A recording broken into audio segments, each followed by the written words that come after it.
What's happening, everybody? Happy 2025 as we all, enter into the new year. It's been a couple of weeks since myself and brother Sam, have been here rocking with you all. But I do just want to take a moment just to, if you will, salute everyone, raise a glass, and toast you as we enter into the new year with my man right here. And then you know, I hope everybody had a great celebration, if you will. And I'm not going to go into my Dave Chappelle rendition of Rick James, but you know how it is. It's a celebration, and we'll leave the rest of it off. Sam, how are you Dot, doing, dot, man? dot.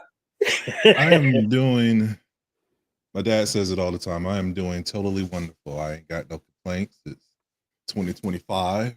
You know what I'm saying? It started off with a bang, but the show must go on. We must continue. So Right, go ahead and right. get Well, it. we are here, thank goodness. And for those of you joining us, thank you. I hope you all had a safe and great holiday season. We are on LinkedIn and YouTube tonight. I don't know. Facebook is, I don't know if they're working with gremlins or whatever. We seem to be having some issues, but we will try to get restored to Facebook when we come back next week. So, enjoy. I see a couple of you in the background. You want to drop a comment, please feel free. If not, enjoy the ride as Sam and I kind of kick things off here in 2025. And it's been crazy just in the sports world, but even in the real world. I was looking at something last week, Sam, and it just kind of just struck me, and it still feels like we're sitting here today, with the wildfires in California, Yeah. and then everything here with the snowstorm here in East. It's like America's split in half, literally. Like one half of the country is on fire, and the other half of the country is like bone cold, freezing to death out. It's just bananas. And when you look at it, and look, I'm not a biblical guy, but it's almost apocalyptic. When we're looking at one country really burnt in half. And I think this speaks to a lot of things in our country. We look at the political scene and everything else. But you're from Texas Yeah. originally, and you Hmm. still have family and everything there. Yes, I do. And are they, one being, is there any residuals, one, or have you spoke to anyone? Because these wildfires in California, I can only imagine what the smoke and everything else has been like. But the residual effect as it gradually dissipates and things like that, has your family or anybody been affected that you're aware of, or? Uh, I got a couple of old soldiers in battles out there in California. Mhm, Some of them I have been able to get in contact with. Some of them I have not. mhm. So I'm just hoping that we Yeah, get a response, yeah. soon and everything. My son's girlfriend is from LA too. Wow. She actually just got back in town earlier this week, Mhm. and you could kind of like she was painting that picture. We see it on TV and everything. Right. But to hear her talk about it is just heartbreaking, devastating. Mhm. Um, just hoping for the rebuild out there in LA and the Palisades, Right. and adjoining cities, the communities and everything Mhm. that were involved. It's just tough. Yeah. As far as Texas, you know, I think they're more braced for the code, Mhm. because that was kind of like shocking all of them. Yeah. Some of them haven't even turned on heaters and since who knows when. And Mhm. thinking back the last winter that we were there, I think that was 2021. It got pretty cold in some cities that were around us. They ended up getting snow and everything too. Right. It seems as if the grid, as far as it held better now than what it has previously, because Right. you dealt with the shutdowns and like weeks of no power. Mhm. So I haven't heard of too much of a significant impact for the folks that I still have out there in the Lone Star State. Yeah. I've same thing. Some family back, out west.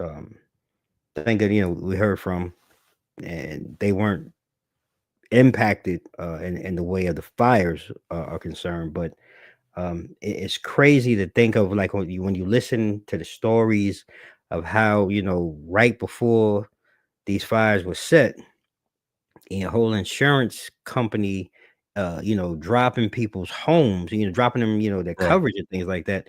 Then you fast forward and you have this you want to be sensitive because a lot of times I think people. I've seen some comments where people were kind of like, well, those folks can afford it and those type of things, but you never really want to see anything like this, Right. happen to anyone. And I just find it odd, ironic, and like I know I have my own opinion, and we've come to the point where we know it's purposefully done. But Yeah. there's a bigger picture, like I said, just the whole timing of it looks like there's a greater scheme, and then the water issue, where the people don't even have any water coming to their homes, and water being owned by one family. Right. Like this seems again. We talk about in sports and entertainment, we always talk about how who's writing the script, for the Kansas City Chiefs and things like this. Like this was one hell of a script, man, that somebody really wrote to really impact so many people like this. And what's your thoughts on just the things that they're unpacking, unfolding with this saga? I mean, let's roll back to some natural disasters that we had, Mhm. and we weren't prepared for them. I mean, we True, could go all the way back to Katrina. You true. know what I'm saying? In Yep. 04, 05. We could go Right. back to most recently, the fires that happened out there in Hawaii. You Mm. know, um, Yeah. it doesn't even have to be natural disasters. We could just think of like the economic turns that happen, throughout the states, as True. far as like rezoning, True. regentrifying, Right. and like these are some of the ways that we tear it down, we rebuild it, make it all shiny and new. Yeah. And then Yeah. you breathe in a new, different type of economy, into that certain city or area. Yeah. And that was the first thing that came to mind. Like looking at the fires, I Mm. was like trying to fast forward a little bit. You know what Okay. I'm saying? Because they're going to Mhm. tear all that stuff down. They're Gonna going to rebuild it. redevelop it, and Yep. you just going to have a different economic, as far as like status that comes and move into that area. Right. So it's unfortunate for the people that it's affected by, because now they're about to go to, are we going to have another boom in Texas like we did previously? Yeah. Are they going to be, Vegas is already packed, and that's the closest like um, metro city. I mean, I know that they have like San Fran, San Diego, and stuff, but like you got like tens of thousands of families, Yeah. in homes that are just destroyed. And what's that going to lead to? When we sit here and you get to other communities and other areas, how are they going to be impacted by it? That's so Think about true. where the economy stands right now, Mm. as far as higher prices when it comes to the necessities that you have at a lower quantity. I mean, I just Yeah. spent $6 on a bottle of orange juice that just looked like a sports bottle. You know what I'm saying? It's bananas, Egg, man. eggs is the price of a doggone combo, at a fast food joint. Like, Right. why am I almost spending double digits, for Yeah. 18 eggs? Yeah. So that's what I fear that the most, and it evolves to greed. You think Yeah. about the billionaire company, they do like pistachios, Mm-hmm. a lot of produce and everything.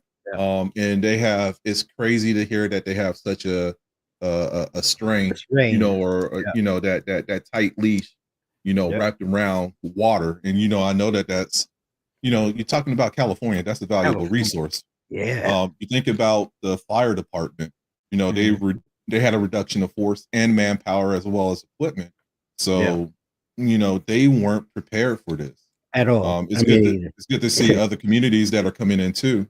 right. I know even from my small town of Killeen, they had a group of firefighters that were heading out west, Mhm. in order to assist with the fires and everything, to try to work on containing it right now. Right. But Right. it's you don't want to fathom something like Nah, that. you don't But see nothing. here we are. Yeah. Yeah. I mean, I just, it's things like this that, you hope that you see the best in people, and see the best in the community where community can come together because, I don't want to say that the federal government, it's going to take a while, for it Yeah. to really, uh, from a financial aspect and things for things like you said, because they're going to rebuild it and it'll be Oh yeah. bigger and better and shinier than what it was. But I think in the Yeah. interim, it really is going to take the community as a whole, to come together and support those, while they're kind of going through this struggle. Like I said, we've seen it before. You just hate to see it to this manner, and like you said, you start peeling back the layers and finding out some of the purposeful or intent that was behind it. And Yeah. then you hate to hear, with everything else going on. But we're going to pray for those in California. We're going to pray for those here on the East Coast, that's dealing with this crazy weather. I know it's been a while, especially here in the DMV where we are. Haven't seen snow like this. People out here losing their minds. Hmm. Just be careful out there, people. It's been pretty much, we've gone through about a half a week since the second half of the snowstorm. I don't know how bad you guys got it down where you are. It was pretty Oh, we heavy up got hit. here. Oh, y'all Yeah, got hit? and don't forget, last weekend I drove in that snow That's squall. right. You did. That's right. You going out. I forgot. That's right. Yeah, I was committed to, like, we got to Strasbourg, and Mhm. like I could see it. Like, I'm driving up 81 and I look Right. to my left and you see it coming, and Coming. I'm like, well, we're heading east, so we should miss it. And they was like, nah, bro. It's You know what coming. I'm saying? Yeah, we made a quick pit stop. That was the longest doggone 5-hour drive into DC. Luckily everyone was smart, so I do Right. appreciate that. And it did lighten up a little bit as far once we hit Falls Church. Hmm. So it was past this, but oh man, I Yeah, was it's heavy. yeah, that was rough. That was a Yeah. rough one right there. I don't miss those days. Like I said, we've had a few years of good luck down here. It's been intermittent since coming from New York, but I don't miss it. I hunkered down. We hunkered down here in the house. Thank the Lord. We were both a little under the weather, so it wasn't like we was going anywhere. It was the dig out though after, when Right. I had my energy back. I actually had to go to work and go out here and dig out, two cars, a deck, a backyard, and help my neighbor. So, but it was nice to see. But I just pray again for those here in the East, like you say, to be Yeah. able to find shelter and to be able to make it through these this wacky winter weather seems like we're going to have this season. Um, also in the news too here in the DMV, former President Jimmy Carter, passed away last week. And I think Jimmy was an okay guy. I think he was an okay president, from Yeah. and I remember him from as a kid, and just more so as time is going on, he managed time and weathered time. But I saw one of the things where, some people were questioning some of the things that he did in office. And I really and tell me how you feel. When a president pass on and goes through office, I mean, how much do you really hold on to, I guess, what his legacy is or her legacy? I mean, we haven't had a woman president yet, but I expect we may. But what do you hold on from their legacy? Like, is there anything from Jimmy Carter that maybe hold on to or stand out, or just him as a person, that you recall? If I could say anything, he was a humanitarian. Yeah. Always willing to help communities and those that were in need. Hmm. So I will, tip my hat off to him. I was a young pup, Yeah. he was in office. So it's kind of vague as far as, you see him and it's like, oh man, it's the OG, when it comes to the presidency and everything. Especially, him popping up during the inaugurations and even passing of other presidents. Yeah. Just his longevity. And for him to still keep that, you know, they had to force him to like sit down, because he Yeah. wanted to sit here and continue, Keep going. building habitats for those who really need them and everything. So Yeah. I just tip my hat off to that. And not just as far as like presidents, but just like celebrities or people that is in that stature. It's really unfortunate that you try to think of the good, but it's always some of those negative things. And I mean, when you look at a big picture, I wasn't impacted during his term of During office, his term, but you can that's have what it is. others that were there that were like heavily impacted. So it can mean more to them. So only thing I can think of is, what he did during his presidency and thereafter. So Yeah. that's how I'll remember President Carter. Same thing. I agree with you. Great humanitarian. I don't know. I remember a child vividly, and this is when we were having the first gas shortage, if you will. And I remember being a child at that time, and you could only go to the gas station based on your life. I forget the last number. It had to be an odd number or even number. You could only go on odd number, even number days. Uh, Right. I remember vaguely, the thing with the Panama Canal. A lot of Americans were in uproar because he gave the canal back to Panama and just different things. But I just think over time, like I said, I was so young. Mm. I want to say, maybe 13, 12 or 13 when he was in office. Uh, so like that part really didn't impact. I remember what the impact was in my household though, Right. in the conversations that were going on in my household. But like I Yeah. said, to look at him now, like you said, he was everywhere and a part of everything. It seemed like when it came to a humanitarian aspect, and that part I do recall vividly him doing in his later years. And I Right. just think, I just wanted to take a minute because sometimes I think we overlook, our presidents as human beings and as people. And I Yeah. just wanted to give him, a moment of conversation. I think we owed it, to our presidents, and I'm happy we had a chance to do that.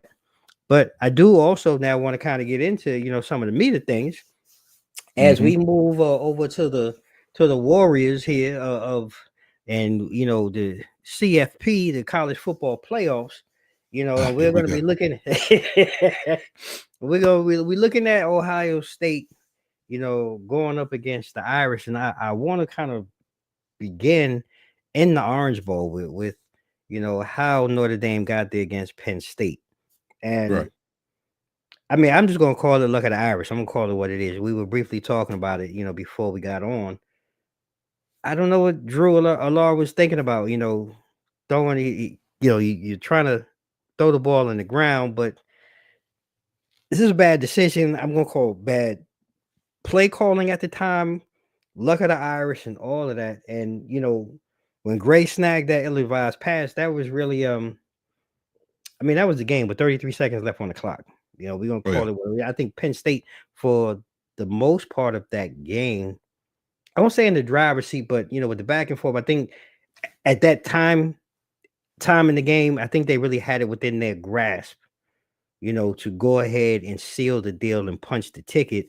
But like we've said a lot about Penn State, almost have and almost had rings again. And what is your take when you kind of look back at how Notre Dame, pulled that one out against PSU? I mean, I feel like Notre Dame played a complete game, Mm, offensively, defensively.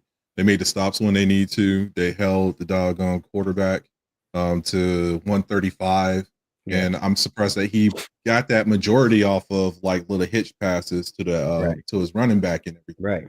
He couldn't find nobody downfield. It's like he Mm, was seeing ghosts and everything. So to have zero catches from your receiving core, uh, crazy, you're not going to sit here and win games like that. crazy. So I think That's a good point. it was a growing lesson for everyone, Yeah, especially Penn State. And there's been, they were challenged against Ohio State.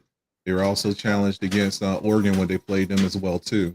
yeah, So you know, it's like these you beat the people you were supposed to beat, but you yeah, couldn't capitalize on these big games. And yeah. this was another one that they were here in the spotlight that they needed to sit here and, you know, Take put their advantage of foot it. down, and they couldn't. You know what I'm Mhm. saying? There was, you know, uh no pass protection. You know what I'm saying?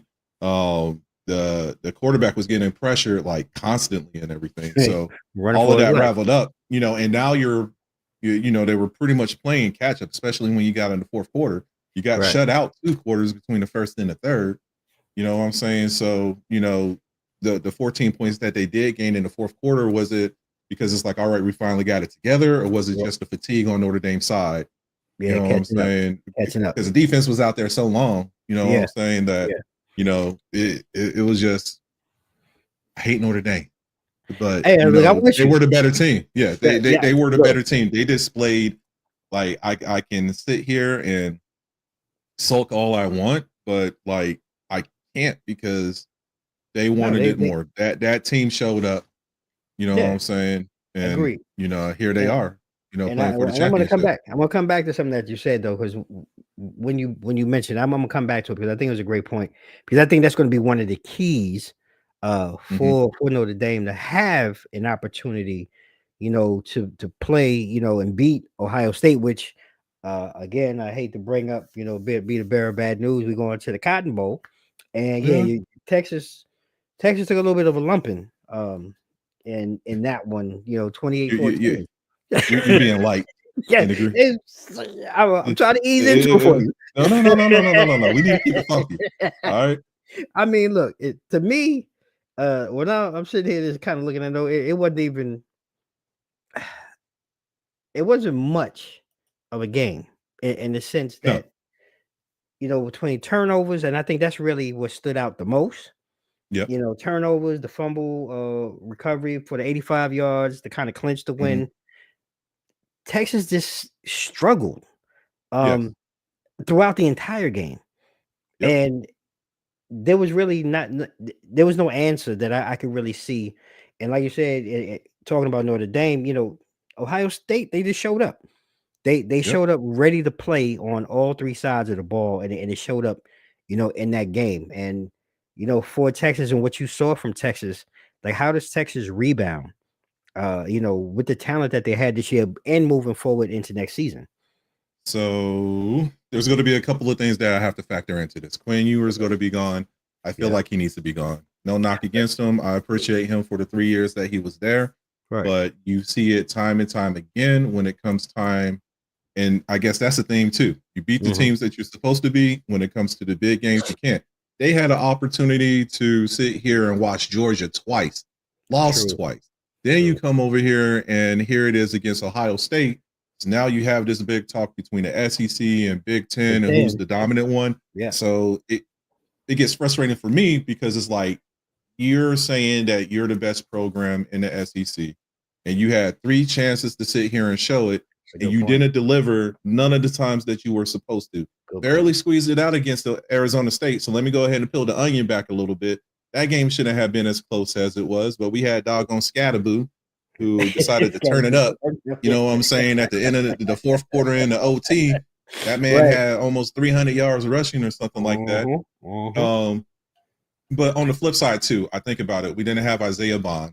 We didn't have Blue got hurt. But Baxter was hurt at the beginning of the season. Lost Golden in that game too. Yeah. So there was like, and we had so many key weapons that we lost. Issues on the offensive line.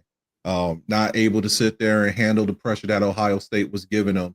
Injuries on the O-line too, because we lost Majors and it was one more individual that we lost too. So when you looked at the right side, like, you had like brand new starters on that. It was crazy because Hill on the defensive side, you had Hill, LaFalu or something like that. The safety, the safety number kid, 16. Yeah. They were really quiet and reserved, but it was defense that was keeping us in the game. So I'm not going to sit here and fault them. And Quinn Ewers ain't got no pocket awareness, none whatsoever. And I thought that was just me because I mean, no instinct to feel none what's coming around him. And what make a move, slide, step up in the pocket, reverse, whatever. He's like a statue back there, basically. Yeah. And that I think killed them. And I could agree with you. And it says I don't think not being a Texas fan, but watching them, I always thought that the Manning was the better of the two, just on instinct. Not necessarily being a better player per se, but sometimes, like you said, some guys just have that feel of the game. Yeah. Do you think again, so and everything being and everything in what you said being even, every team dealing with injuries and things like that, do most of the guys that come back to Texas next year, does that still keep them in that top 5, ranking or running, or do they have the same type of success in the SEC next year? Because everybody else is going to get better. Tough. Right. And you think about it. Still got to worry about you got to worry about recruiting classes. You got to worry about the NIL. You know what I'm Ooh, saying? That's yeah, I the forgot major about that. thing. Yeah, I forgot about that. So I think right now Texas was ranked in the top 5 as far as recruiting class. Okay. Okay. So and then you got to think about the transfer portal. I know it wasn't a whole lot of players. I want to say it was about like 3 Yeah. from Texas that opt out and decided to, put their Mhm, foot into the transfer portal. mhm. But now we're dealing with the off season, so who knows how much that's going to grow. You're right. And then like you just think about your senior pool too, like the majority of the O line was seniors. So you're going to be building that from the ground up Yeah. again Yeah, too. it's gonna be So tough. I'm curious to see how Sark. I think we're going to be in the talk, but like you said, like you already got some teams that what happens when you have that one team that is like 70% senior Senior class flag, yeah, experience and everything. yeah. So it might be a couple of growing pains, and we might not see any real contention for like another 2 to 3 years from Texas. I think that they'll be in there, and the way that the playoff system, and let's not forget we're moving to a 16 I was about to say team you're playoff. expanding So it, right? You're yeah, expanding it, so that still so gives I them some wiggle room. right. I think that Mhm. they'll be there, but I don't think that they'll be there at the magnitude that they were this This season. year. You know what I'm saying? Like and don't get me wrong, I like Coach Sark, but Mhm. at the same time, it's just like with every coach, like you're going to have to start delivering before it's that talk. Oh, Like yeah. you need to move on. Yeah, it You seen it with Mac Brown, even though he won a championship there. They didn't give Charlie Strong the opportunity. yeah, he was gone. I forgot Herman. He Mhm. was next. Yep. They didn't give him the light of day either. So here we are with Sark. And he's from that pedigree of Nick Saban. Nick So Saban, I think yeah. that's the only way. That's the only reason why he's really still there. You know Hmm. what I'm saying? You go 3 years. Yeah, this was year 3 for him. You go three Oh, years. gosh. Yeah, you go 3 years in that program, and just like with every Power 5 school, like the only way to solidify yourself, you got to win that That championship. championship. Yeah. Even though they left with the Big 12 championship, they didn't do anything and receive the national championship, and Yeah. that's what you want to will. Everyone wants that dynasty now, but the NIL is going to make that hard. It's gonna make that hard. It's gonna make it Yeah. almost impossible now, really, Hmm. with that, especially with the timing of how the NIL and even the transfer portal, just the Hmm. timing of that, the way that transpires in Yeah. between. I think they need to work that out. I'm all for it. Yeah. I just Yeah. think they need to work that out in a I manner. think it needs to be at least after, like, I feel like it should be like right now. I think this would be the prime time to open it, Yeah, especially since you're going bowl into the season, right? championship game. Championship game. Yeah, I agree. Yeah. That's a But good you point. look at certain colleges and everything, like Georgia lost 12 players Mm-hmm. to the transfer portal. So they were Mm-hmm. already depleted. I think the same thing with Boise State. They had a Mm-hmm. handful of Handful players of guys. that Yep. decided to end the transfer portal. You had other teams that players decided to sit Yeah. because either they were NFL bound, they're thinking of their draft Draft status. Yep. Mm-hmm. draft status, or they're thinking about, how it will look going into, you know, playing for another team. The You team. know, Yeah. and on top of that, it's not even a guarantee that Quinn Ewers is going to go into the NFL, because I forgot which school, but they're offering him like $6 million to come there for a year. Yeah.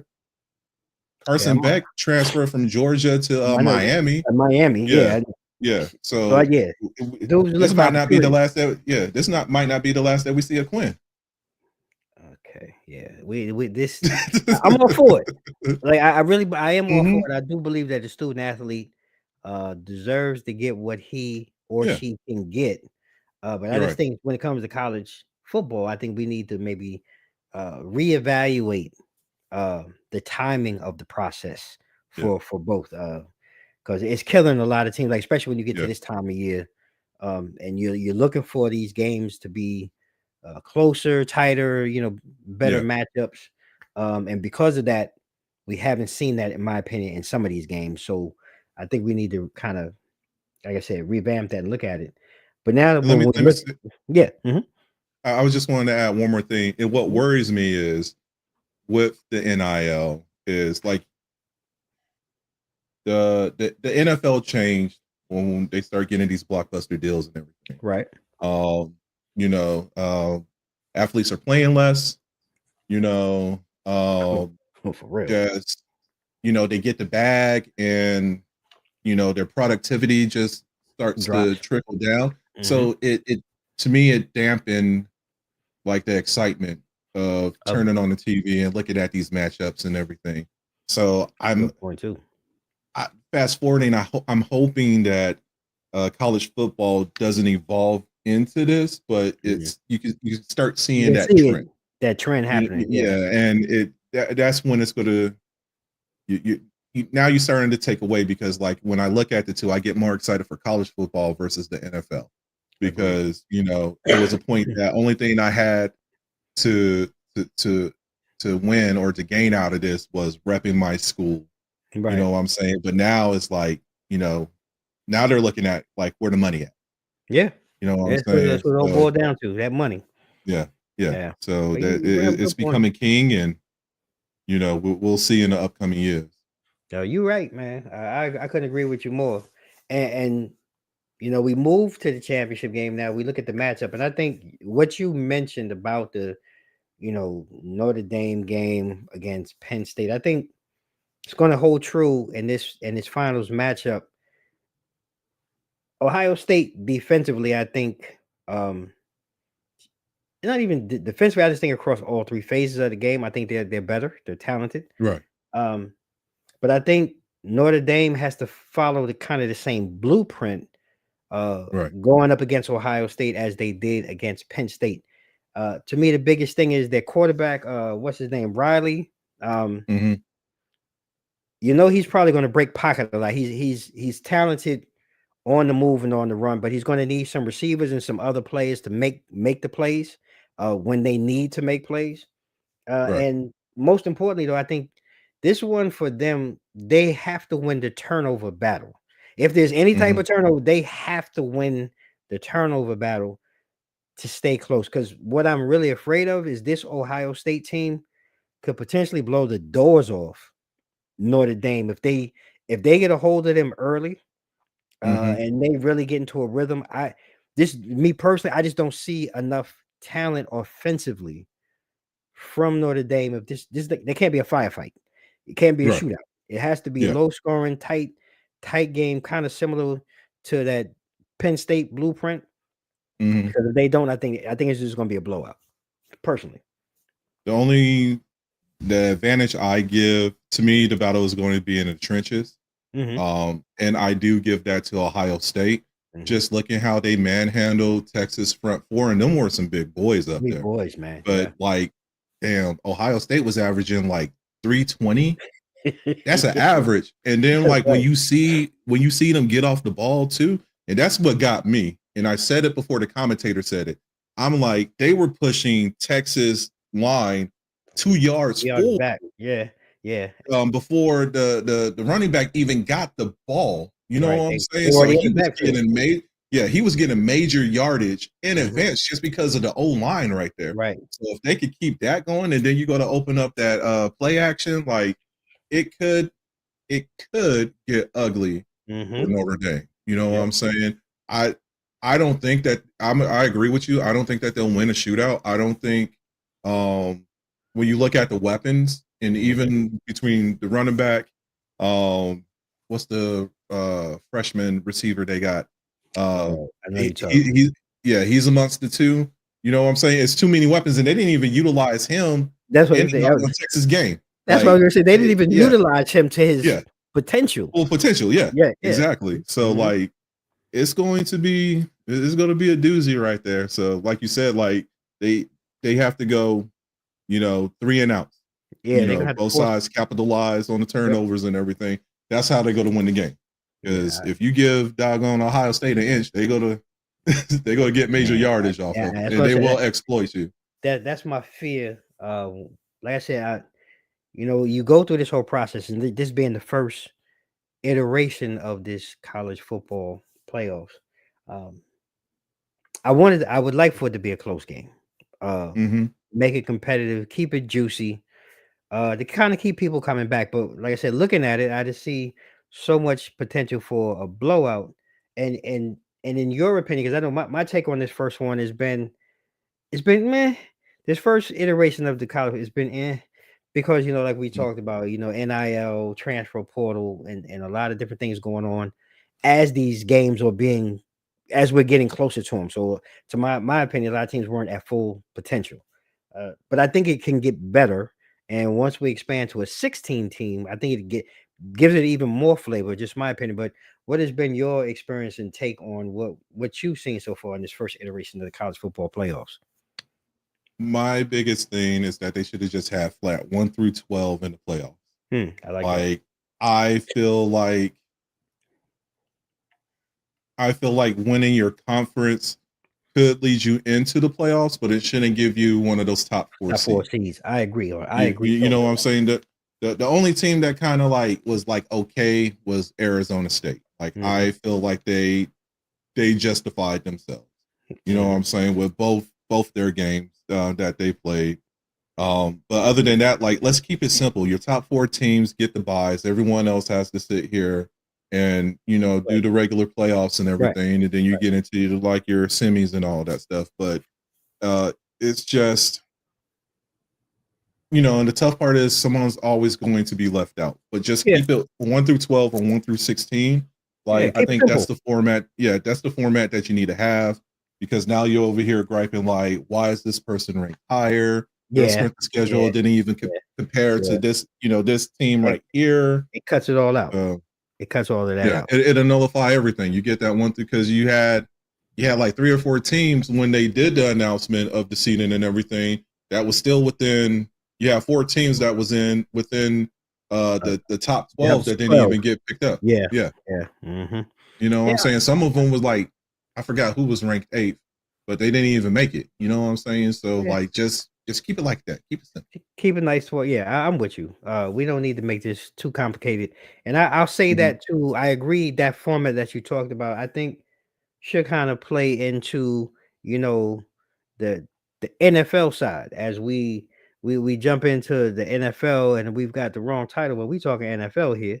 I think that should kind of play into when I look at, the NFL. You should be be congratulated for winning your conference or your division. Right. I don't think that gives you an automatic seed. But that's a whole nother conversation. I think it should be 1 through 7 or whatever it's going to be. But as we talk about, this year's NFL playoffs, it really it was tough, for you this past weekend. And we're going to start in Philadelphia. I want to get the pain out the way, because wait, hold on, let me take a sip, right? Because let me get my bearings together.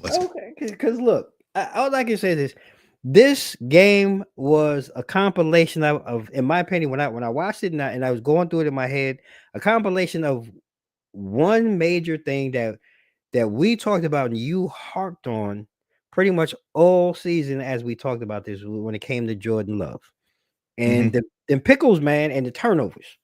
Yep. I'm watching the game and I can only imagine your head about to explode, watching it, and then to have, Dallas Goedert come down and triple stiff arm a dude on his way. Valentine. Yeah, I was just like,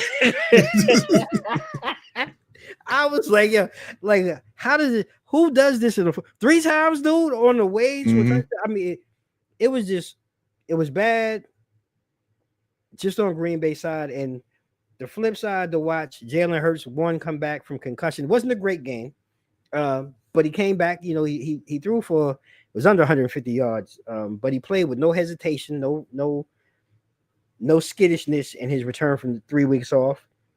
I mean, Saquon is Saquon. I mean, if I have to, I know everybody wants to talk about the quarterbacks. Lamar's had a great year. Josh Allen, they want to put in the conversation.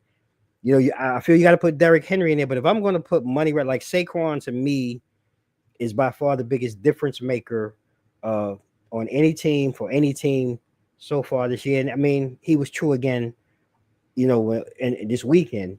And I'm going to stop and I'm going to let you, because I let you breathe and take a breath. But Philly's defense has really handled Green Bay in all assets of the game. And right. I'm curious to know, like, what takeaways for you did you have, and what is your expectation looking forward for the Packs? When they return next season. All right, so let me start with the latter first. The only saving grace that we have with the 2025, 2026 is that we have a lot of cap room that we freed up. So we should. Green Bay is notorious for not exploring the free agent market because they're like, we like to grow our players. Well, damn that. We're past that point now. You need to sit here and just think about it. They've made wise decisions bringing in Josh Jacobs this season. Great pickup. Xavier McKinney was a good pickup on the defensive side. Yes. You know what I'm saying? So there's opportunity for growth. Yeah. But I look at the game. I said it before. Offensive line was kind of like a puzzle piece because we really didn't have any starters that were out there on the field. We've been plagued with the O-line being injured for the majority of the season.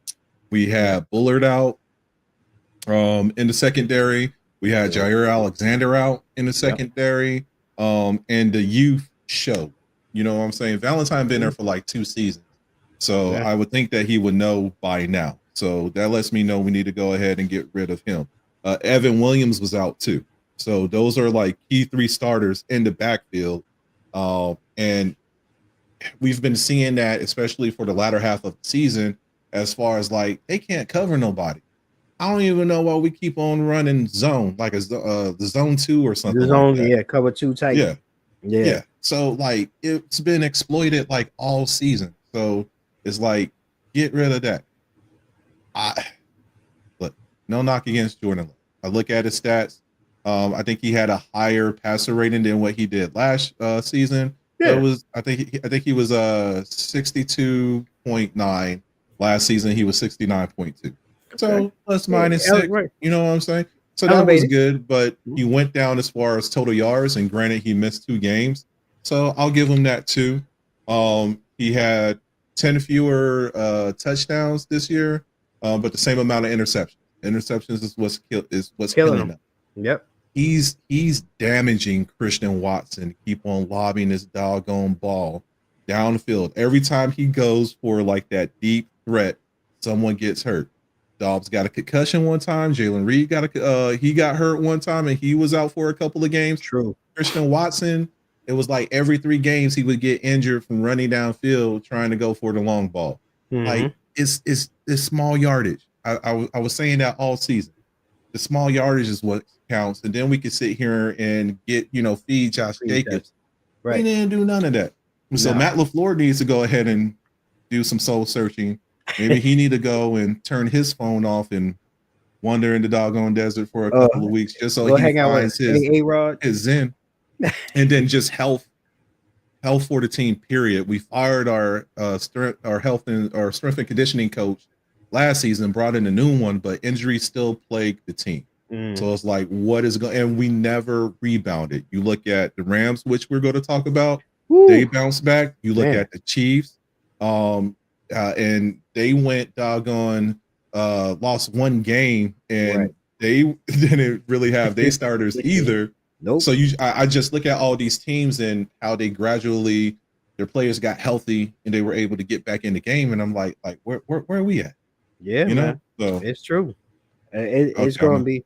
Hey, I know it was tough. I wanted to go ahead and give. I'm good. To the victor get the spoils. Like, Philly one. I got a lot of Philly friends who are fans and everything. So y'all won. I'm gonna eat my crow. Hey, look, I ain't mad. Look, I ain't mad. I got a lot of look. I ain't got a pig in the race. We've been going since the season started, and I'm just glad that you guys had a tremendous season. I will say that you guys had a tremendous season. We did.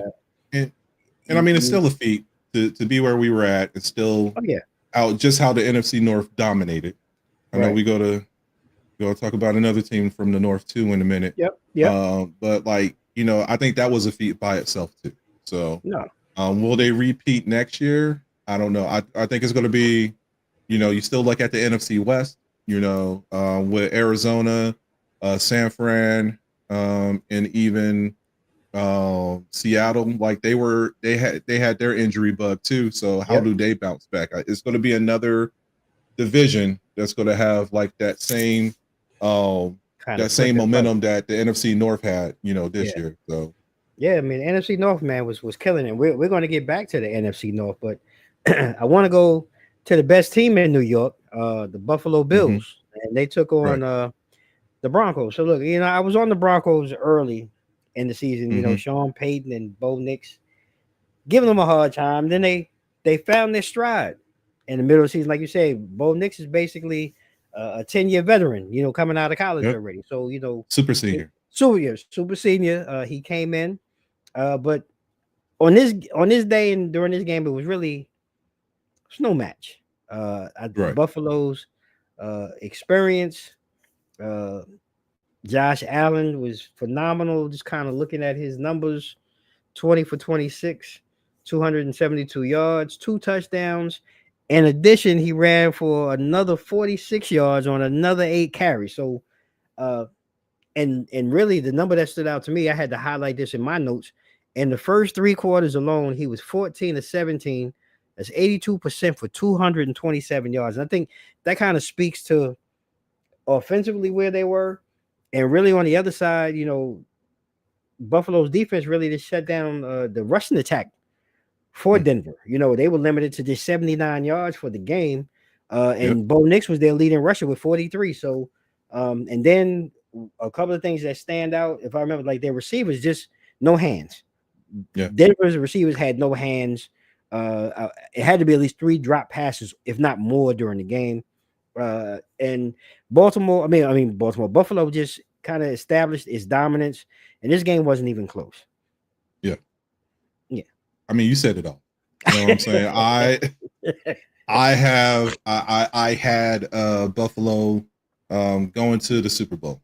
You know Oh, what I'm really? saying? Okay. I'm not trying to jinx them, but Right. I just think like I think Josh Allen is finally tired and he's showing it that like, he's that dude, they're that team that needs to sit here and compete. The bigger test is going to be this weekend.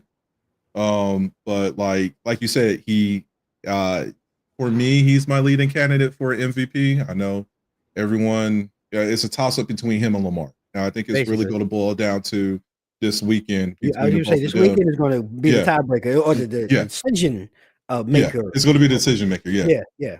yeah. I agree. So I don't have Broncos got whooped. It Yeah, was good to see them rebound the way that they did from the agreed. start of the season Agreed. to fighting their way into the playoffs. Right. They told a couple of teams deuces like the Bengals. Mm-hmm. You know what I'm saying? In Miami, they Yep. told them to kick rocks. Yep. So, and that's just room for growth. So now you look, how are they going to compete in the AFC West? Knowing that you have Kansas City, as one of your teams. But like, I'm excited to see what Bo Nix and I'm Peyton go to Yeah. do Hey, look, man. up there. The potential is. I think we were boo booing on Sean Payton too. Like, I was look. it's I like know you I need was. I to. was. I ain't gonna lie. I was, and obviously Yeah, I was dead wrong. Super Bowl. He showed. He proved his worth. This yeah, year. Because I was over him last year and the whole. But I eat crow, Sean Payton. yeah. You and the Broncos deserve kudos, like Sam said. Just to even fight your way out of a hole and make it to the playoffs. Mm, I mean, that's a heck of a feat. So kudos to the Broncos, and it should be exciting. And mm. when we talk about exciting, I'm gonna move down. We're gonna go down to Tampa, and Okay. man, talk about exciting. And this was something that I had to really, nothing. Look, I'm a Giants fan, and this in division love hate, but it was nearly 7,000 days since the Hmm. last time the Commanders, uh, actually had a playoff victory. And the excitement that Jaden Daniels has brought to the area and brought to this team, he erased that, this weekend. And I have to not only give it to Jaden, but shout out to all new ownership, shout out to all new general manager, Shout out to all new coaching staff. Yep. This is, and I'm talking to you, Giants. Hello, pay attention. This is how you build a contender really without having to break down everything and hit the restart button. They went out and got a quarterback that was really the guy, and they Mm-hmm. put the pieces around him. And to watch, even though the game was really close, and I mean they won the game off a doink, okay, but they Right. still won. Yeah. They still won. Mm-hmm. But this to me is exciting to watch, and I like seeing it.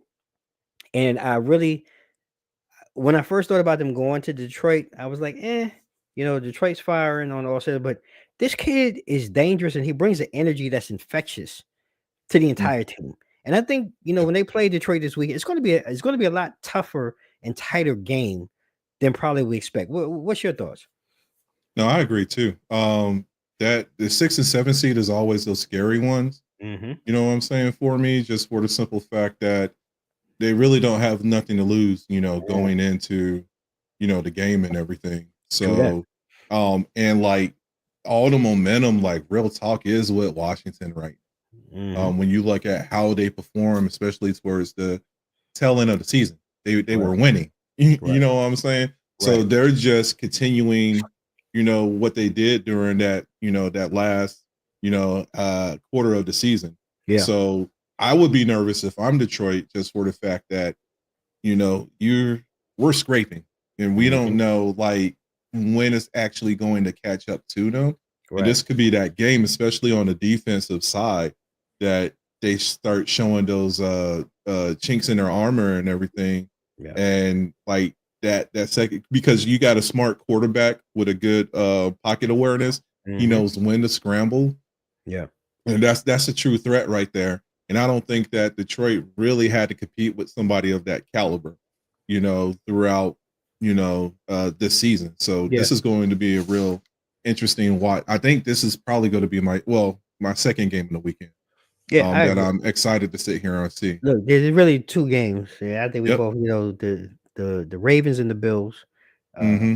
and this one here with the Yep. Lions and the Commanders. I think these are the two standout games uh, Yep. of the upcoming weekend. And looking at it too, like we talk about quarterback play, and early on in the year, again, I was giving my man Baker, I was giving Mm-hmm. him his flowers.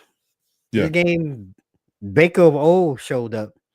The mistakes and different things. And they, you know, that drive towards the end of the game, I want to say I have it written here. It was like I think that it was the 2nd and 1 play that they had. Mm-hmm. I think they were on the Commanders 12, and they end up having to settle for that field goal. I think that's where the change really happened because I think if they would have scored, you put pressure on a team that's never really had to do this before in the playoffs.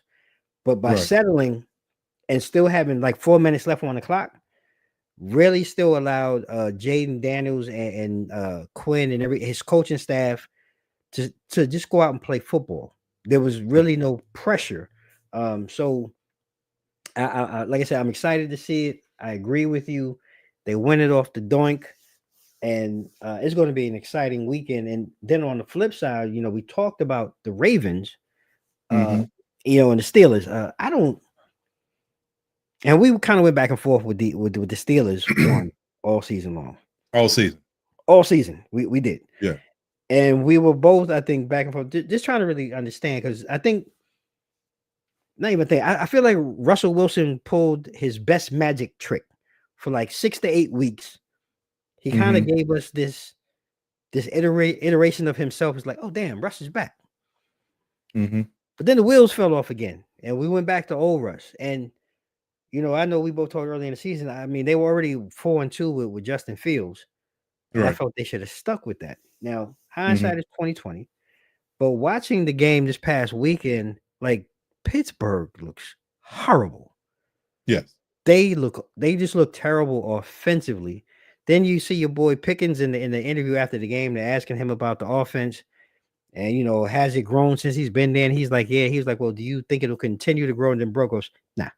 It's like like this game wasn't close. We seen Right. Baltimore dominate them twice in the last 3 weeks or whatever it is. So we know what we have in Baltimore. We have a very well-oiled machine with Lamar, Derrick Henry, Andrews, Zay Flowers was out hurt, but Bateman was out there killing them. So we know we got it there. But let's start with Pittsburgh. Like, where do they go? And does there need to be a revamp? Because I'm not calling for Tomlin's head, but where's the revamp? Got to find a quarterback. That's going to be the key thing right there. I mean, I will counter your 6 to 8 weeks of pizzazz from Russell, and I would give you about a solid 3.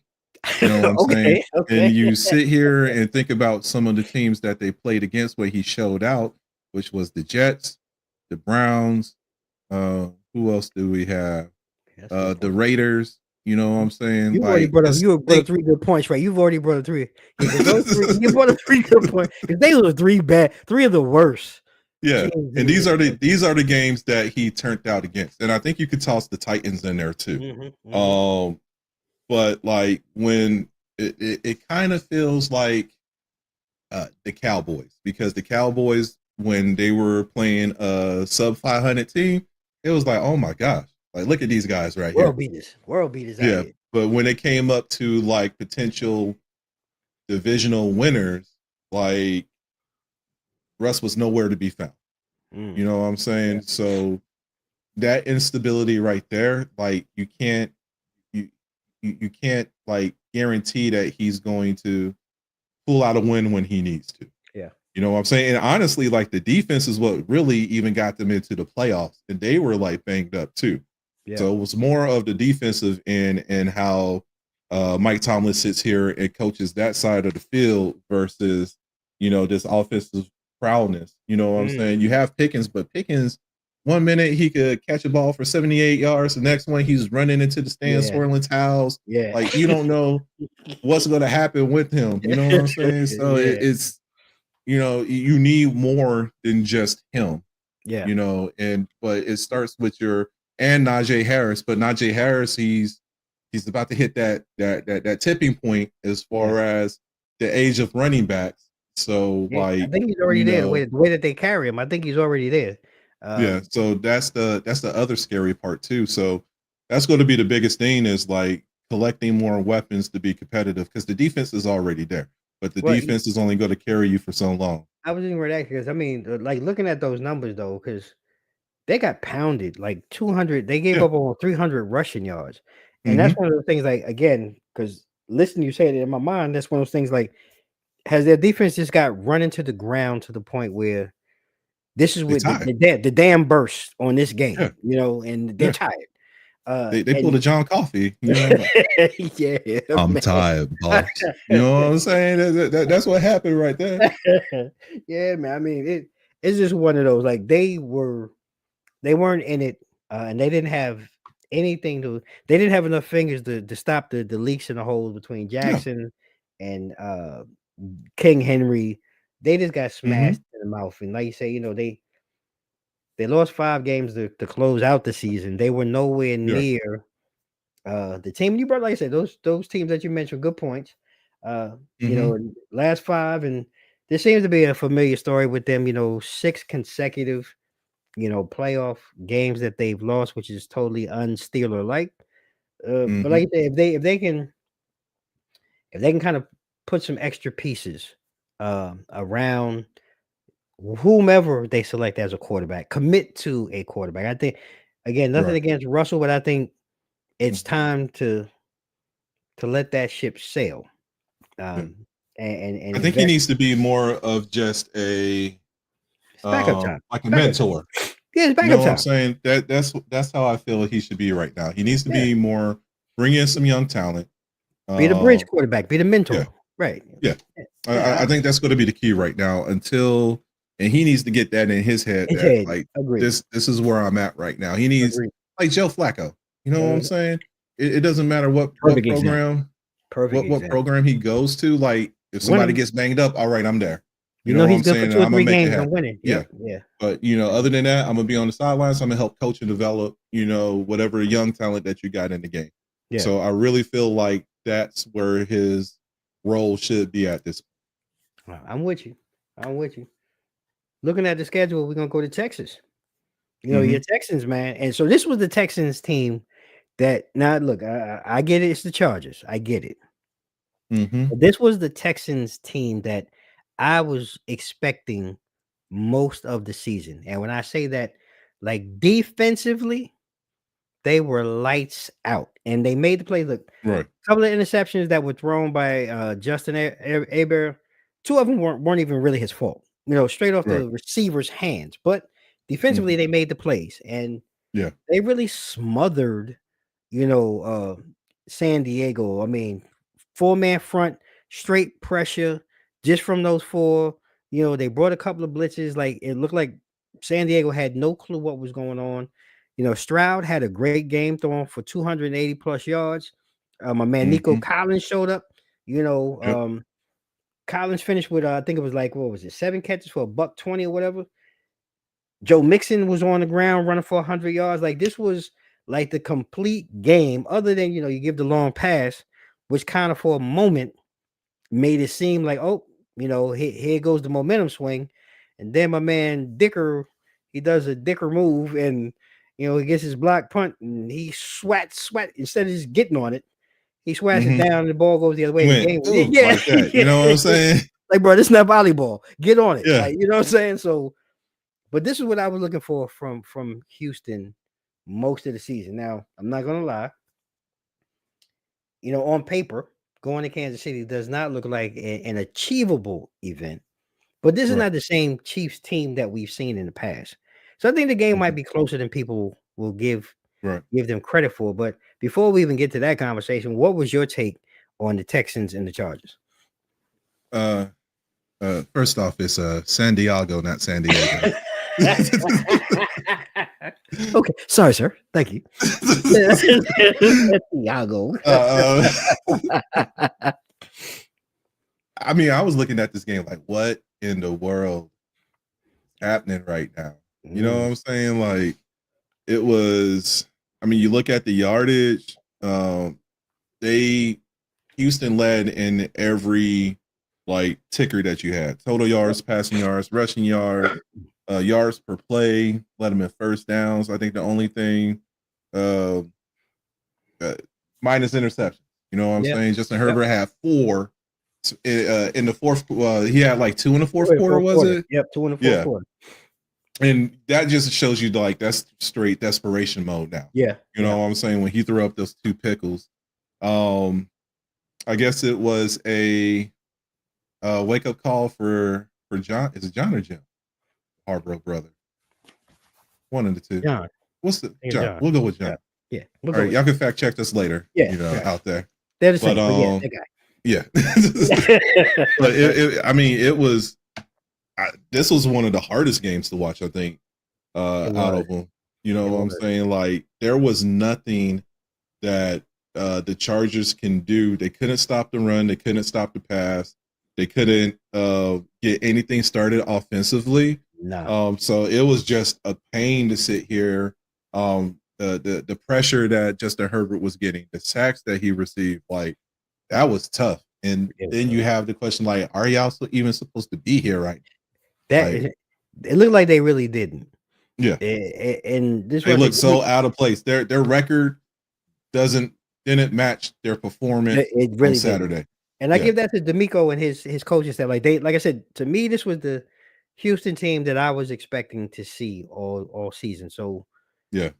hopefully they'll have it right and they can bring that same type of energy and we'll see the same level of play when they go up Mm-hmm. against Kansas City. Because if not, the fear is again, it's one of those Kansas City gets that go-go juice and they just come out and blow out Houston because there's been some games this year that Houston has played that they just really stunk up the joint. Like, Yeah. dude, you stink terrible. Mm-hmm. So that's the fear for this weekend. But kudos to the Texans Yep. and that slobber knocker that they gave. And talking about slobber knockers, man, the last game on the schedule, man, this was whew. And I talked about this guy or early on. But this is kind of what happened in LA, and this is how they sent the Vikings home this past weekend is this one guy. It's one guy. This Sam Damn Darnold. Now, talk about Cinderella. Talk about Cinderella turning into a pumpkin on national TV. And I'm not putting it all on him, but I reveled and I laughed because we've seen this guy in New York, as a Jet, and his traveling Mhm. pants or whatever they call it, kind of go all over the place. And he lands in Minnesota this year. And this guy, I mean, he has a near level MVP type season. It was a Yep. rebirth, right? Mhm. So we're expecting him, at least I was, to kind of show up. And again, we talked about the Rams too this year, how deceiving, but they got through the injuries, they got players back, and it showed up, Yep. last night in this game. Mhm. But to the extent, I wasn't expecting to see a 27-9 game. No. And it's like Minnesota had no answers. And the guy who you're in the North and really probably has more insight, like what was your take and walk away, like just watching that game last night? Uh, Never mind. no, I mean, like, I felt like he took off the purple and gold and donned the green and white one more time. You know what I'm saying? Like, he was Just a like, good he old was like, good this, time. yeah, this don't feel right. He had his Jets jersey tucked underneath Terrible, because bro. I mean, like, and like I said it earlier, like a healthy Rams team is a dangerous one. Very much You so. think of all they got Cup back earlier in the season. Yep. Nakua is healthy. Their O line rebound back. Their Yep. defense, you know what I'm saying? They had a healthy defense out there. Yep. So all facets, everything that they could do, they did. And like just looking at the way they manhandled Minnesota's O line and tossed doggone Sam Darnold around like a rag doll, like that was doggone Aaron Jones couldn't get started. You know Nothing. what I'm saying? Nothing. So you couldn't get nothing from Addison Nothing. or Jefferson either. Nothing. Like that was like Pelican Bay 24-hour lockdown. You know what I'm saying? At the end of the day. So I'm I was shocked that Minnesota couldn't get no momentum. So was I. You know what I'm saying? And then I was even more shocked at just the rate. I don't know if it was the emotional high that the Rams had and everything. I have a friend. He is a equipment manager out there for the Cardinals. So he was assisting both teams on both sides. But he even told me like the energy that doggone that the Rams had, like they were determined. You know what I'm saying? They were they were ready to bring it in. I mean, it showed It showed. doggone last night. So, It showed. hats off to the Rams. I think that they're a serious threat too because they're, like I said, healthy. Yeah. That's the thing. So they are about to give whoever a run for their money. They play. Do they? No, They play. I want to say, hold on, let me go back. Let me look because it's not the Eagles. No. It's not that they play the Lions. Lions, yeah. No. Yeah. The Redskins, the Commanders play the Lions. So they play Philly. They play Philly. Yep. Yeah. So they're playing Philly. So they go into Philly. So that's, I don't know. Like Philly was productive, but they even against Green Bay, like, you know what I'm saying? It wasn't Saquon, explosive. Saquon is the guy. Like Yeah. not Aaron Jones, AJ Brown. Yeah. He barely showed up during that game. D Swift couldn't really get involved. So really it was on the hands of the running game of Jalen Hurts and Jalen Hurts and Saquon, and then topple it with doggone Goddard. You know what I'm saying? That was the trifecta right there. So are they going to be able to sustain that? They're going to have to get Brown and doggone Swift involved in that game. They got to get their receivers, whether it be AJ Brown, Devonta Smith, like you said, Swift coming out of the backfield. Like they have to get some other guys in the passing game to kind of take some of that pressure off. Because I mean, yes, Saquon is going to be Saquon, but this can't be the script each and every week, I think, and it's going to be tough. Right. It's going to be a good game. Like I said, the Rams healthy. Yeah. It's going to be this changes the whole throw the records out the window at Yeah, this point. They're absolutely. healthy. And man, they punched Sam Damn Donald and turned his Cinderella pumpkin back into a green pumpkin, and it was just ugly. But I want to ask too real quick because everybody was talking about leading up to the game, about Sam being able to now capitalize on the free agent market. His last 2 games, yeah, okay. So we in agreement. Yeah, okay. Never mind. No. I'll let you go with your question, but No, you already answered. You know where I was going. like mentally, there's doubt up here. But I want to hear what you got to say. And No, because look, I agree because everybody was putting all of this money and bread on the table and shoveling it his way. But the yeah, last 2 games, because look, that's really what you are really judged on, what you've yeah, done lately. And the yeah, last 2 games, the one in Detroit and this playoff game were not. They were nowhere near the reflection of what his season was. But it was like when the mhm, lights were on and you had to show up, he didn't. yeah, And I agree with you. Like I don't even have that because I agree. I don't think the amount of money that he may have been able to have gotten, he yeah. won't It get just, now. it Yeah, went it's away. out the window. Yeah, okay. His stock value dropped significantly. Oh yeah, Now, I okay. will say this: you do have plenty of teams That need a within quarterback. the NFL that need a quarterback. So I Agreed. could see him getting picked up, but like it's AJ McCarron's Yeah, team, and the only reason why Aaron Donald got the play time that he did was because got AJ hurt. McCarron's got hurt at the Yep, beginning of the season. yep. So what I'm saying, if he takes this off season, get healthy and everything, that's his team. I agree. Now, can we see him in a Titans uniform? Probably so, because we know Will Levis sucks. Can Look. we see? You see him in a Giants uniform. Yep, because we Yeah, know it's we a ain't got a quarterback. possibility. Yep. There's a ton. There's so many variables out there, but like I think his time in Minnesota has like actually ran its course, unless they want to try to use the moniker of like, hey, let's develop McCarron and get him prepared. Maybe give him like an extra year, Another year. get healthy, and then after that, it's your time. So that's the only caveat I have to that. But like Sam Darnold's probably going to go where the money takes him. Oh yeah, And there's plenty of teams out there that can utilize him. I already said it. I agree.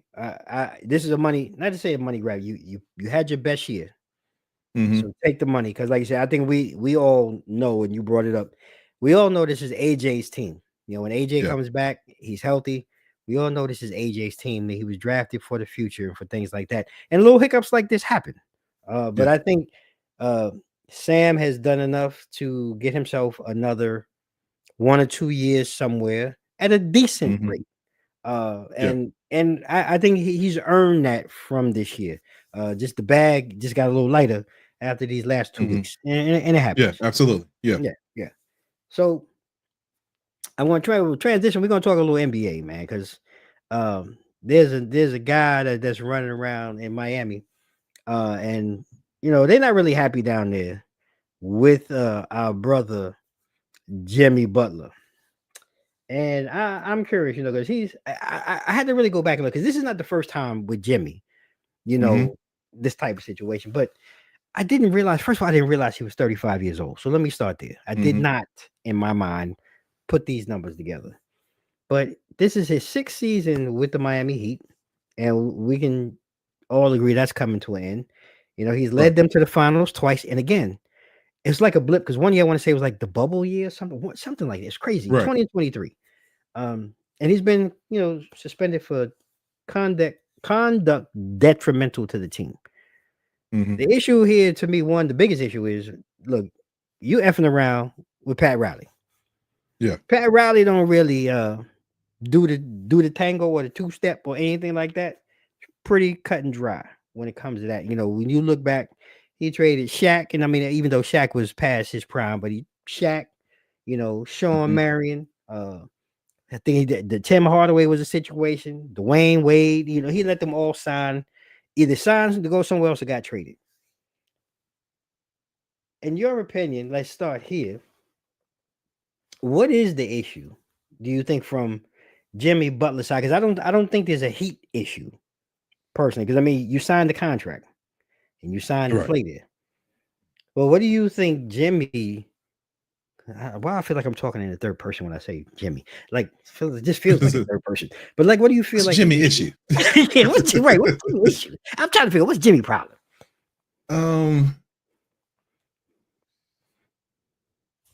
It's hard for me to say.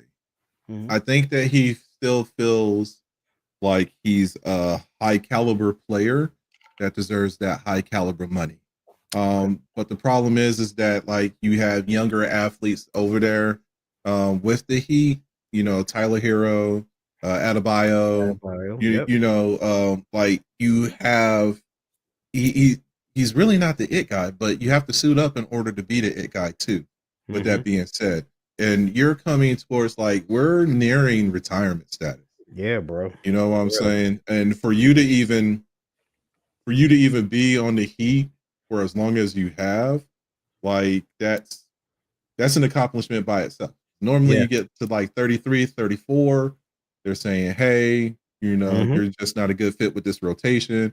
We're going smaller, younger, faster or something like that." Right. But he really hasn't been around to even warrant a trade. To warrant to want to leave. I mean, he could leave if he want to, but like, do I want to bring that to my locker room too? That part, the energy. You know what I'm saying? Yeah. Like, you know, you have your teams that you want to go to. I think he listed Golden State, Dallas, Minnesota. Minnesota He was wants to go one. back to Minnesota. Yeah. It's two more up there. I want to say New York and I want to say somewhere out west too. But like, does Dallas need him? No, I don't think so. Especially when you got Clay, Kyrie, and Luka. Like that's enough right there. Right. You don't need to add one more star, I guess, because all four of them ain't going to be able to get the ball Anyway, if I come over there and tell Jimmy Buckets that I need you to start off the bench, he's going to start crying again. You best know what I'm believe it. saying? I think Golden State made the right moves. I think they're looking for an actual big man in the perimeter now. So he's not going to fit there either because we talked about it earlier with Golden State, like with their rotation, you know what I'm saying? So he's going to get pissed off. Like, you know, I'm not getting enough playing time. I'm not getting enough minutes. I get you my already shot. know that's that show anyway. Yep. I just don't. I wouldn't. If I'm a GM, I wouldn't want to bring that into my locker room and disrupt the team because it's going to be all shiny at first. You know, you sit here and either before the All-Star break or after, but like leading in, if that team makes it to the playoffs, you know what I'm saying? You're going to sit here and he's going to start getting bitter again. He's going to start getting frustrated. So I think he has one or two options: just ride out this season, try to, you know, dip your hand in the pond during true free agency. Yeah. Or I think that's the problem though. Like he can't, because I think like I was trying to read why you took like his contract alone for this season, he's making like almost 50 mil. Right. And he has another year on a contract where he's making the same. So really, there's really nobody that can take him in the sense of the size. And like you were talking, the other team was Phoenix. We missed out on. Oh yeah, Phoenix. And the only way that would happen is Bradley Beal, who makes about the same comparable money. Well, he's got a no trade clause, so he's got to waive that for him to even go. But then that would probably require one or two other teams because the amount of money and this NBA has this whole apron thing now where you can't go over apron by taking on more money. Like, so there's really, I mean, looking at it on paper, Phoenix would probably be the only team. But again, it depends on Bradley Beal. I don't even think that will work either. I don't either. Just for the fact that like you already added one more star in Bradley Beal going to Phoenix, and he cried about going to Phoenix, and like that just imploded. So I can see the same thing happen. You bringing Jimmy in, you know, to play alongside KD and Book. Like he needs to be a star somewhere, but he's just not that guy. And it's no knock against him, but he's just not that guy anymore. He got. That's what led him to leave Minnesota, I believe it was, to go to Miami. Well, he was in Philly. Actually, he was in Philly, and he was only in Philly for 1 year. And that imploded because of Ben Simmons and Joel Embiid and James Harden. Like that's what imploded. So you have 4 3.5, 3.2. You had 3.2 stars. I'm the get. Oh, he had been with a point two. He had been with a point two stars. Hey, look! I had to drop that down a little bit. You know what I'm saying? Oh, he had Ben Simmons with a point two. Okay. Okay, you ran James Harden away. You know what I'm saying? You ran him out. You got unreliable Joel Embiid who can't even complete like 40% of the season. No. You know, and Ben Simmons still trying to get it together. So that debunked it, and he was like, you know what? I want out of here. Right. Let me head down south. So then you get down south, and Pat been doing his due diligence to put like real talent around you. He really did. You know what I'm saying? And what was it? Was that 3 years ago they made it to the Eastern Conference Finals? Yeah, they've been to the finals 2020 and 2023. I mean, they've been there. So 2 out of the 6 years he's been there. Yeah. So like, you know, I think that because that was kind of like their breaking point, and I think that you can see that's where the frustration was at. But like, you've had plenty of opportunities here. You know what I'm saying? But now you can't stay healthy.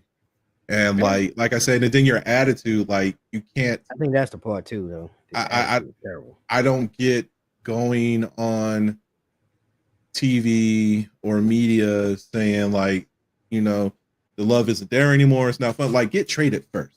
You know what I'm saying? And then say all that. Go ahead and get traded, because that you know, that's kind of what Clay did.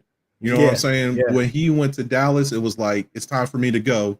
You know what I'm saying? And then once he got to Dallas, he was like, yo, the passion just wasn't there in Golden State anymore. Yeah. You know what I'm saying? So I needed to get myself into a different environment and, you know, get that fun back. Fun back. Yeah. Yeah. I agree. Yeah. So like you doing it too early, bro. And like, don't nobody want that, especially like right now, unless you go to a lower tier team. But like, it's going to be a challenge on both ends, whether it's the East or the West, to even be a factor in that top 8. Yeah, because it's fluid right now. You can move up and down. You know what I'm saying? So I think they're fine. It's those 9 and 10 slots, you know, trying to get into that play-in or playoff, that even might be a contender to even consider him going in.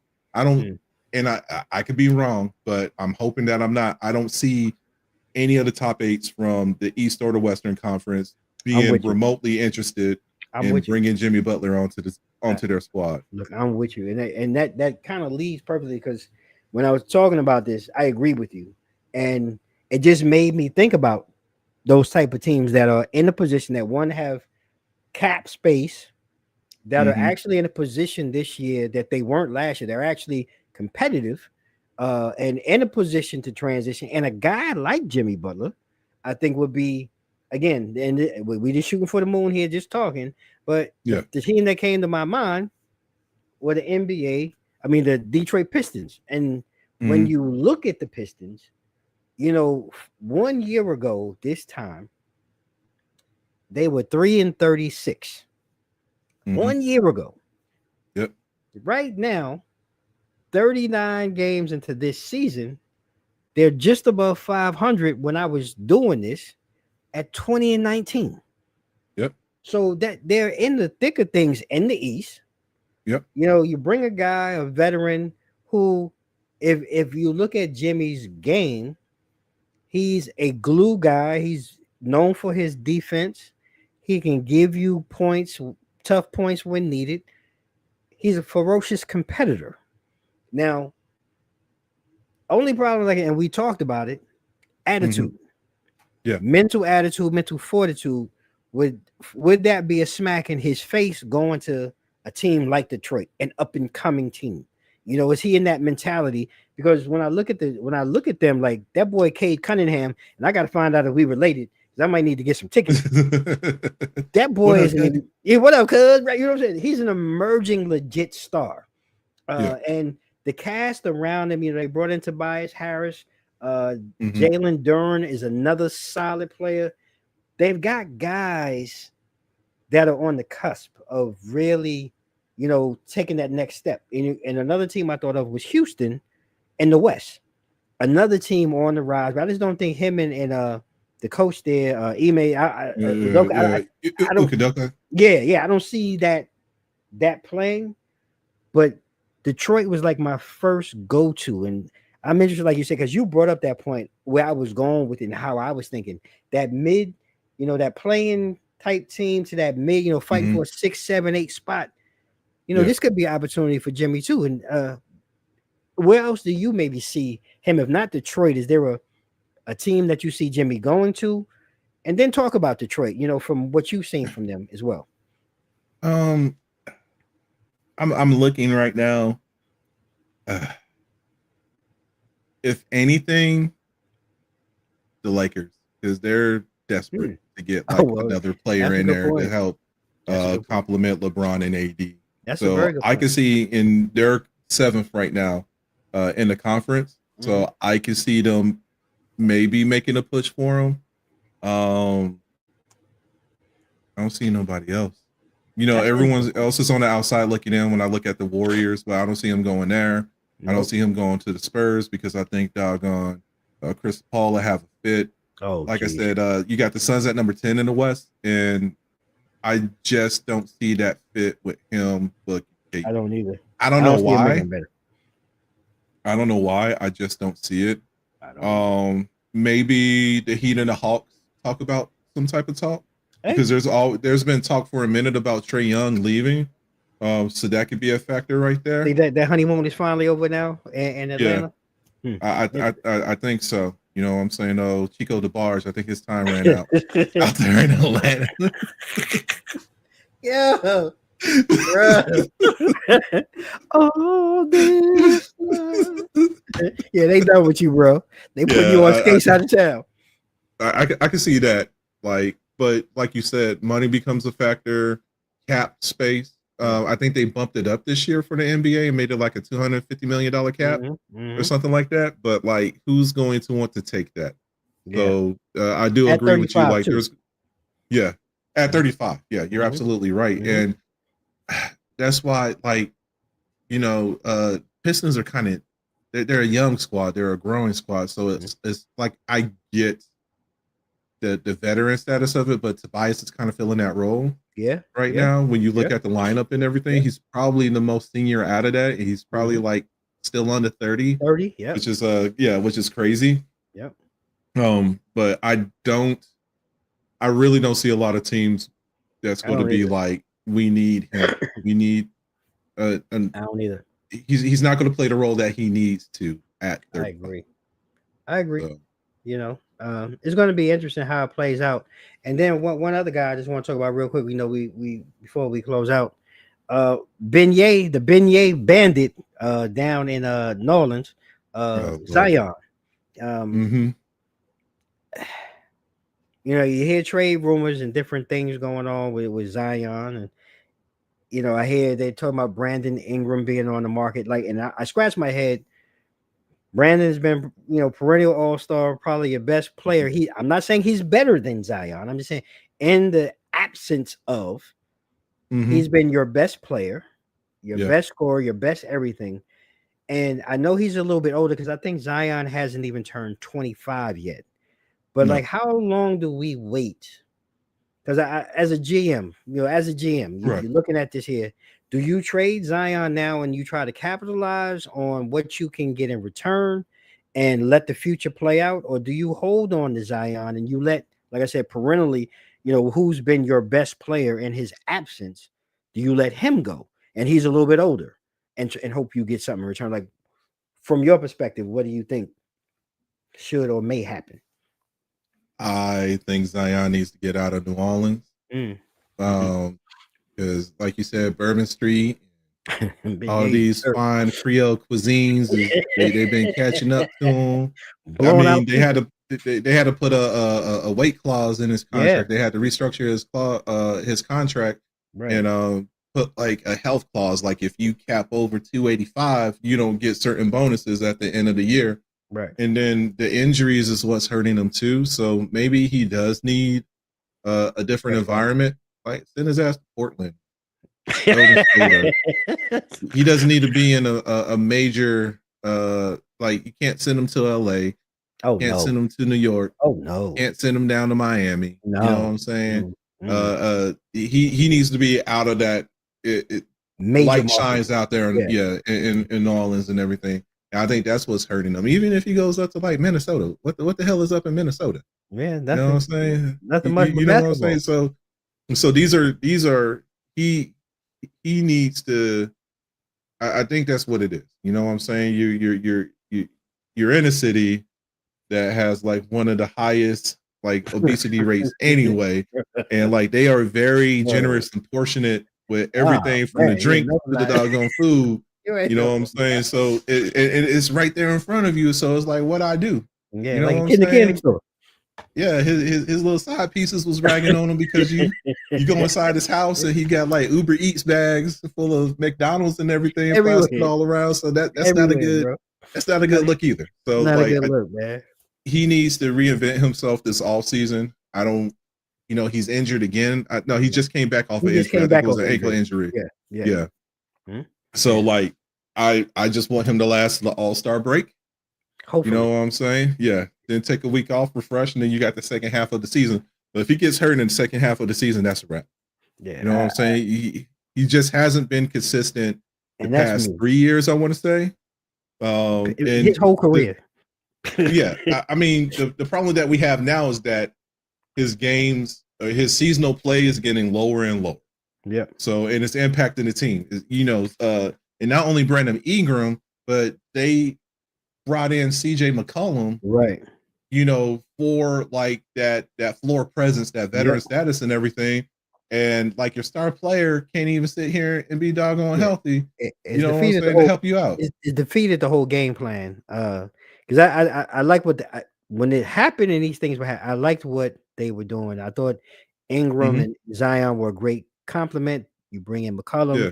give you that 3-point range, give you that Mm-hmm. stretch the floor, gives you that Yeah. veteran presence, and the guys that they were bringing in around the role players understood their role. But like I said, for me at this point, there's no denying his talent when he's on the floor. Yeah. But how much of that talent can I get throughout the course of a season? I have no faith in it anymore. And I agree Yeah. with you. I think New Orleans is probably one of the worst places for him to go, uh, because it really is all you can eat. And it's at Mm-hmm. the fingertip. And he is a guy so far that doesn't seem to have the self-control or the Yeah. management team to help him stay focused on his craft and his job so Yeah. he can excel and really be the player that we all expected or still hope to expect to see, because like I said, he's still young, but we know as being older men that time wins all the time, Oh yeah. Yeah. and then it just becomes a point, it's no more. Yeah. Yeah. So but I just want to throw that out there. But look, man, it's been a heck of a way to come back and kick off 2025. Rocking with you, bro, man. I really appreciate it. And before we go, I always like to, make sure I give you a moment, what's going on, what you got popping here as we move into 2025. I mean, it's the new year, so I'm still trying to navigate that path yet. I told myself my resolution for the year is not making any resolutions. Um, but I'm just trying to sit here and, enjoy 2025. Just go out more, be a little bit more adventurous.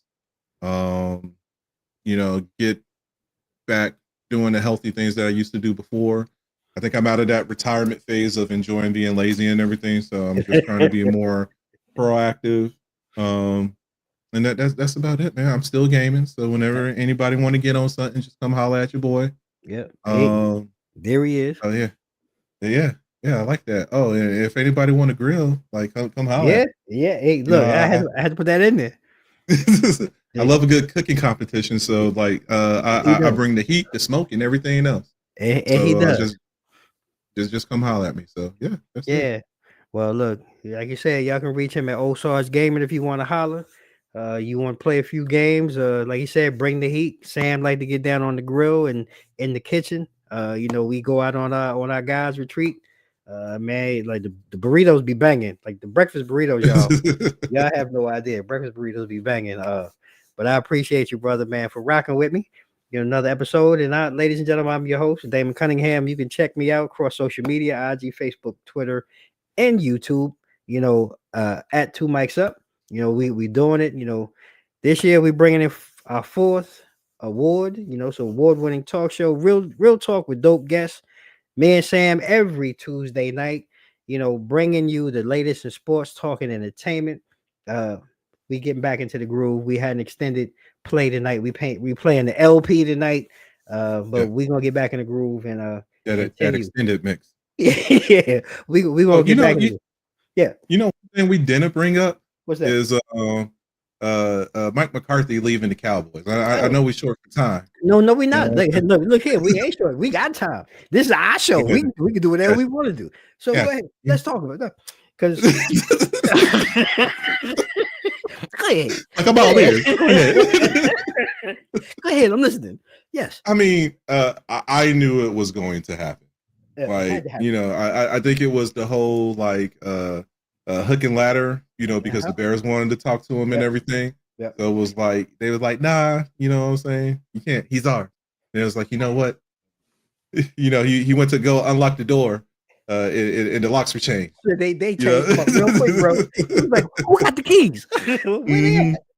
Yeah. It was bad. I think it was. So let's be honest. In the McCarthy thing, and I mean, you've had him, in Green Bay. Yeah. Mm-hmm. And personally, I always thought he was overhyped.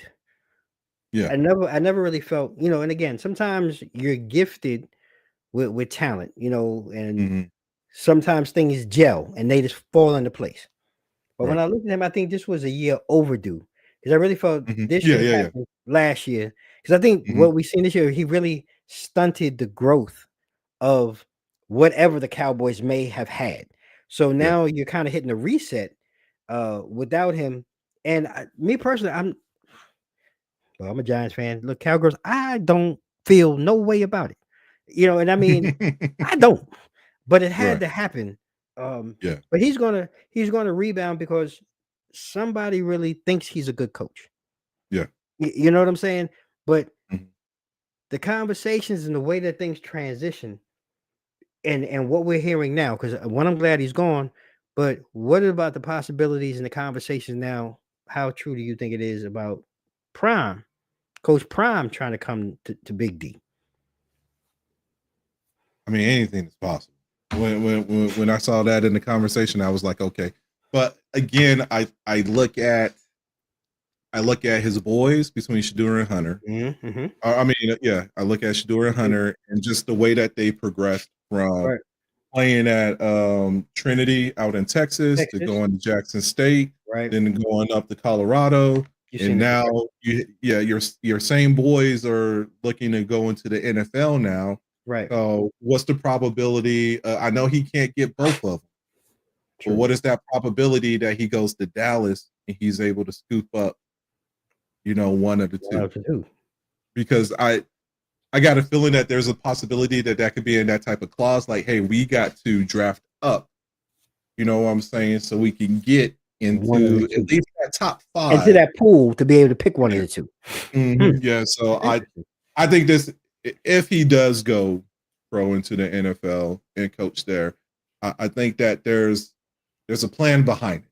So there's a method behind the madness. So what is Jerry willing to give up in order to make that happen? Everything, because he's Jerry. We talking about Jerry here. And so speaking of, like, do you think that there? And I again, I don't even think that there's discuss when it comes to Jerry and his coaches. But like why? I'm trying to figure out in that whole McCarthy thing, like, why were we holding on? Because I thought it was evident last year that you should have moved on. But Jerry has this love fest thing with people that I just don't understand. And even looking at him, is this another Dan Snyder type situation? Is it time for Gerald to kind of back away and stop playing fantasy football and just go ahead and hire people? That. Oh yeah. You saying that Mike McCarthy leaving the Cowboys was a year overdue? Jerry Jones leaving the Cowboys is probably like 30 years in the making. Yeah, hey. You know what I'm saying? Just think about all the coaches that he brought in. Think about all the talent that he had around these teams and how those coaches couldn't like develop it. Yeah. Within like they kept on getting close.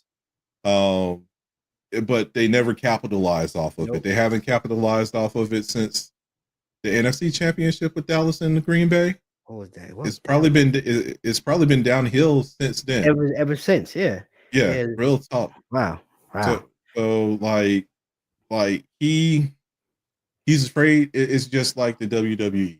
Vince McMahon was too scared to give up the company to Stephanie and Shane.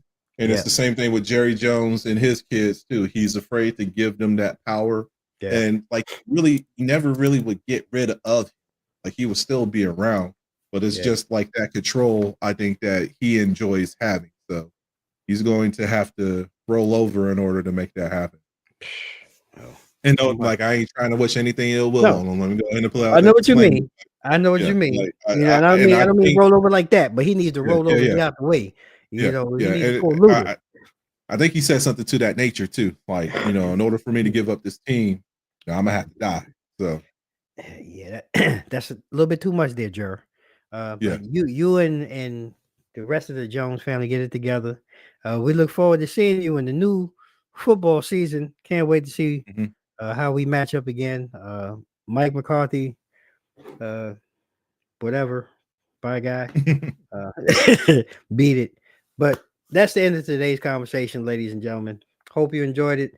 If you are watching this or you're catching this, I hope you enjoyed it on the playback here on our YouTube channel. Check out our shorts, man. Shorts be hilarious and funny, and we're all about them. So tell a friend, subscribe to the channel, and we'll look forward to seeing you all next week. We come back with an all-new conversation. NFL playoffs continue to roll on. College football championship. We'll be talking about a winner next week, and so much more. So thank you all, and may you all, like we always do at the end of each and every segment, may you all be safe, stay blessed. Mike's out.